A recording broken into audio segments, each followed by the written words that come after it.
Pour demander des informations pour tout le monde. On me fait idée à me demander.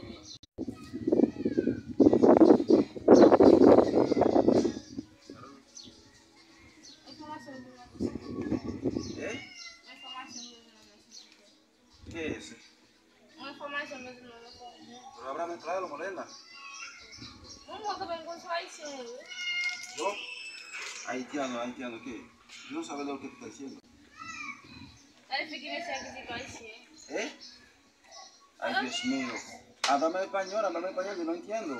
Por favor. Una información de no me sé. Ay, Dios mío. ¿Pero qué tú estás diciendo? Que yo no entiendo. Habla español, por favor. Español, habla español. No vale español. Haitiano bien. ¿Pero cómo puedo ayudar? Otra información de no dale que me sea, me sé. No puedo entender esto. Oh, mais isso alguém? Yes. O outro lá, qual é a imigração que eu vou mostrar mundial lá, né? Olha, imigração. ¿Inmigración?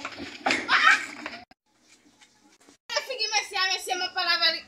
Mamãe dando informação e eu vou para quando falei que ele me mexer um haitiano. Mas é.